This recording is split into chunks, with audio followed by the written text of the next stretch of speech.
let's come back around and take your questions and comments on this trigger. Um, this Glock 47, I used it in class yesterday, and I have to tell you, the trigger is a radical change. This is the Trigger Tech Ace. This is not a released version. This is, I think, a version that will be released, maybe with some changes. So take what I say with a grain of salt.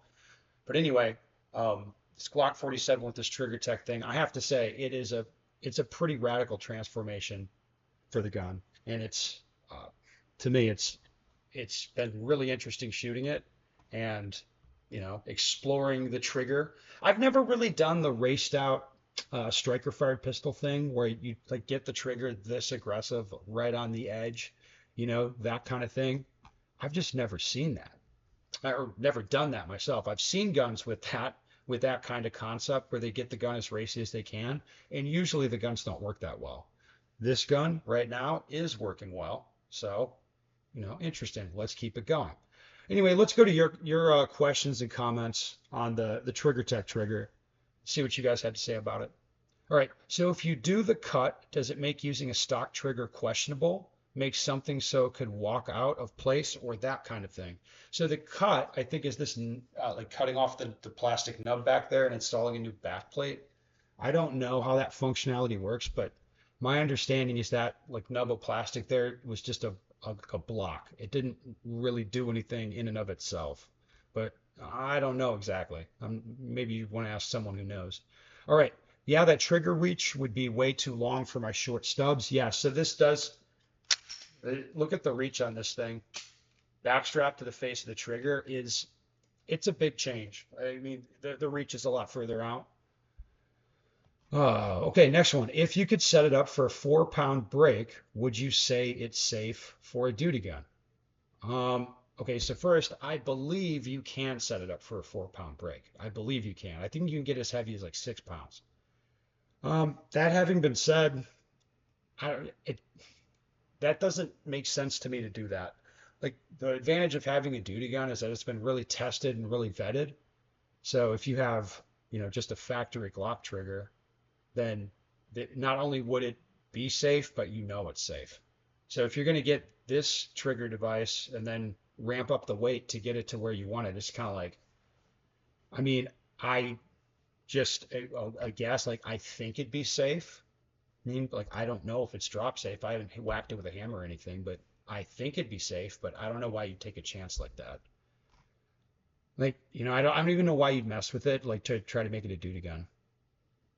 I guess we need to have a conversation now about whether it's safer to have an inside dingus or an outside dingus. Speaking seriously, I'm concerned about an outside dingus. It's easier to accidentally get caught in a piece of clothing. Yeah, so what he's talking about here is the trigger safety. Okay, so the trigger itself is this red piece. And that's the dingus. So if I push, that's the trigger. So if I push on the red piece here, nothing. If I push on the plastic bit, now the gun will go off. So I guess, yeah, the trigger dingus is on the outside. Do I think this is going to give you as much margin of safety for a piece of clothing or something? No, it doesn't feel like, I haven't really tested it, but it doesn't feel that way. So if I take my finger and I put side pressure on, like on the trigger like this, it's not going off. If I get on the bottom, it will go off, that kind of thing. Do I think it's, as good as the factory safety tab? Like maybe not. It is something. It's not nothing. So that's a good thing.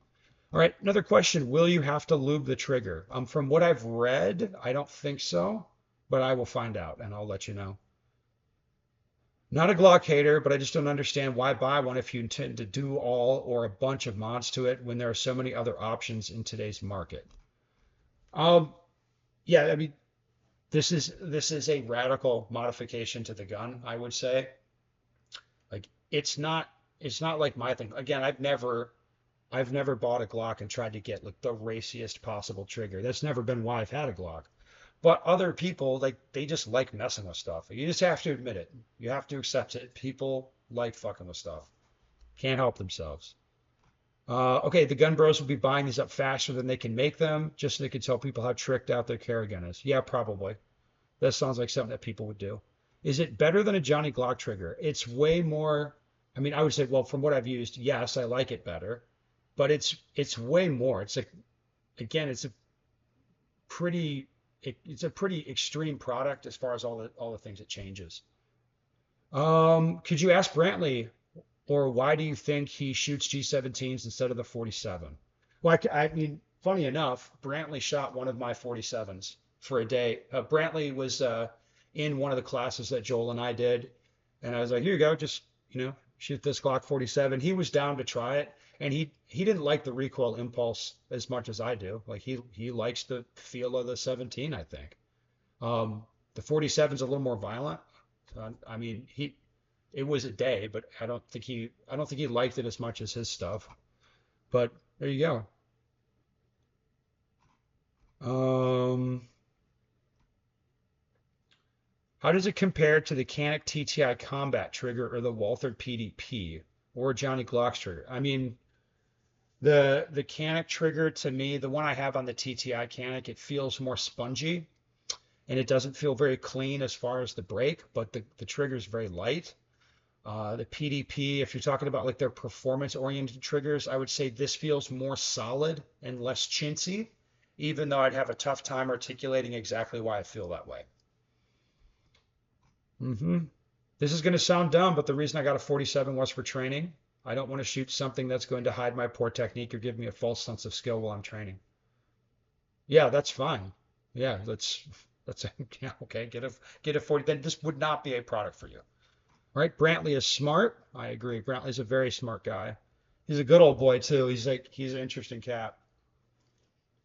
It's quite likable. Um, is the nub you have to cut the thing supposedly put in there to make the switch conversions harder? Yeah, I've heard that. That's what I've heard. I don't know how all that stuff works, so I won't pretend I do, but I that is what I have heard.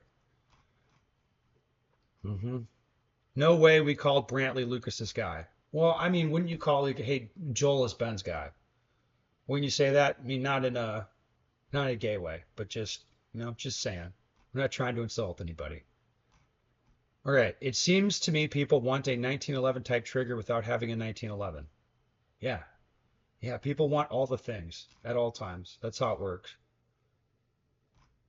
Oh, okay. Here we go. Honestly, starting to dislike Lucas after this whole ordeal. Kind of seems like he willfully did all this on purpose to garner the backing for a new business venture that he couldn't get them to go along with. There's some things that they aren't talking about that happened. I'm seeing him less as a victim and more as a sociopath. Um, I'll just say like I totally disagree. I mean, I've liked Lucas a lot more through this whole thing. Um, to me, his demeanor and his energy, he comes off like a guy that just went through a divorce that he needed to get. Like he needed to get a divorce and he's going through it. Like divorcing his brothers, like he needs that and it's good for him.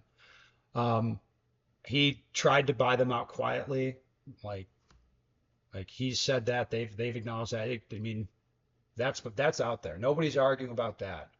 So I just don't agree with what you're saying. It's basically like as soon as the brothers got those papers, or from that point when Lucas made a buyout offer, they should understand like, okay, we're divorcing, and we should do this in a way that is productive for both parties. Because I mean, it would be emotionally hard for people to accept that, but intellectually you could accept, okay, yes, we're going to be splitting up here, and we should just do it the best way for everybody.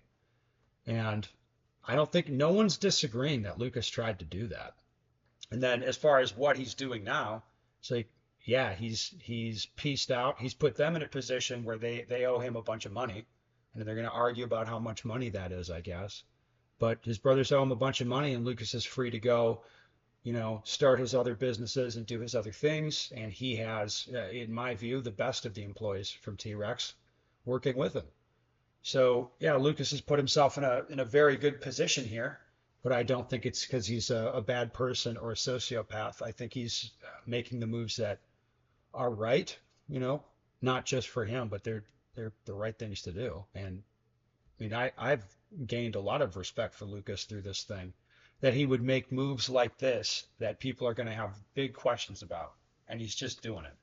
So anyway, that's my view of that. All right.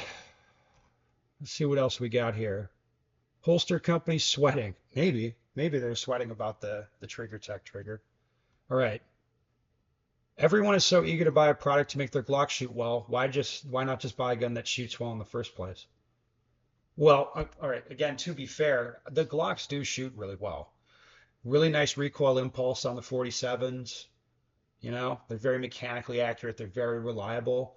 Apart from the grip angle, what most of y'all would bitch about is the triggers. Well, it's only natural that there'll be companies, and there are many of them, that make aftermarket triggers for that. Wish they made a short reach version. Yeah, that would actually make sense, for sure. M&P Bros died inside when this wasn't about the new Apex. They may have. They may have. All right. All right. Wow, that's super cool. Actually, not for me. The Timney is pretty different, and I don't have to cut my frame. Yeah, and I think that's really kind of my takeaway from this trigger. It's a really interesting product. I mean, and I'm again being honest, like this isn't for me. Like I've never been into this kind of thing. If I want a trigger like this, I'll shoot a 2011, like or shoot a different gun if I need that trigger. I don't need to make the Glock do stuff it wasn't really designed to do. At least that's always been my opinion after so many years of watching people try to modify the shit out of these things and mess them up. What I will say for this is one that I felt like I'm just playing with it. It doesn't feel unsafe. It doesn't feel on the edge. It feels like it works properly. It's been reliable using it. To me, it seems like it's that holy grail Glock trigger. Like it's very close to that people have been chasing for a long time. Now, that I'm saying all that to say is like it's not even a product that I would normally be interested in, right? Because I don't try to do that to my Glocks. But that product, you're like, oh, that's pretty interesting. Like you can make it pretty crazy and reliable, and it appears safe at this point. It's kind of like, there you go. Wasn't there a recent total recall of the Ace? No, not exactly. There's issues with their yeah, and you should go to the channel and watch their video. The guy who replied to you, he's right. You go to their channel and watch the video. There's definitely issues with the released version of this trigger.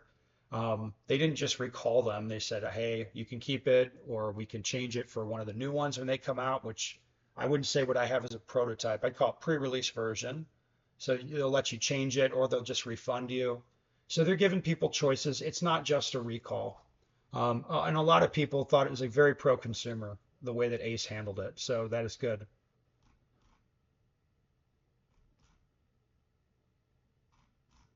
Let's see what anything else we got here.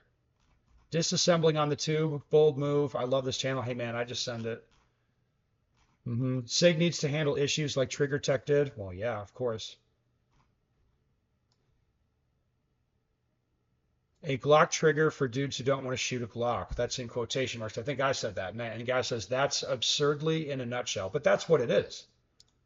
That's what it is. Like that's what this product is. You don't like Glock triggers? Well, this re-engineers the whole thing. Simple as that. Hmm. All right. Well, anyway, I don't think I have anything else to say about it. And I'll long-term test it. I'll shoot it for a while, and I'll come back and we'll talk about it.